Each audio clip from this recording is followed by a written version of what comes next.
મારું નામ જય દિલીપભાઈ લુનાગરિયા છે.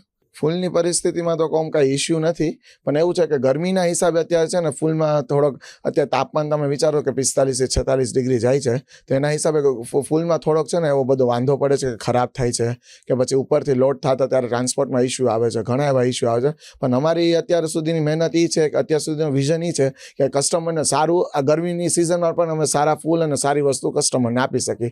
એટલે રેગ્યુલર બેઝિસ ઉપર અમે અત્યારે છે ને સોર્ટિંગ કરી છે, બધી વસ્તુનો પાણી ચેન્જ કર્યા રાખી છે. બને ત્યાં સુધી અમારી પાસે 2 કોલ્ડ સ્ટોરેજ છે, એમાં અમે રાખી છે.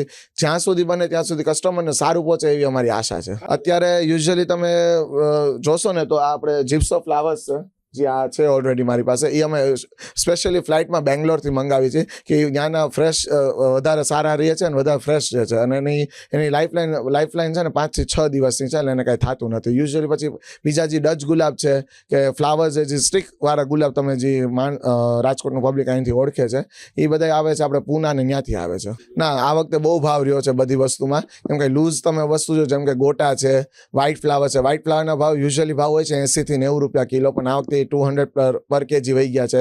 ગુલાબ જે વસ્તુ છે જે રેગ્યુલર માણસો યુઝ કરે છે, દેશી ગુલાબ છે, એનો ભાવ પણ આ વખતે 150 થી 200 રૂપિયા વહી ગયો છે. ડિવાઇન છે, ડચ કટિંગ છે, એના ભાવ આ વખતે 300-350 સુધી વહી ગયા છે. ગરાગી સારી રહે છે, પણ હમણાં શું છે કે બપોર વચ્ચે ગરાગી અમારે નથી રહેતી, તડકાના હિસાબે કસ્ટમર આવતા નથી, પણ સાંજે અને સવારે સારી એવી ગરાગી રહે છે. પણ કસ્ટમરને શું છે કે ત્યાં ગરમી છે, તો જ્યાં સુધી બને ત્યાં અમે નવો ફ્રેશ માલ ને બધું આપી છે અને કસ્ટમરનો રિસ્પોન્સ સારો છે.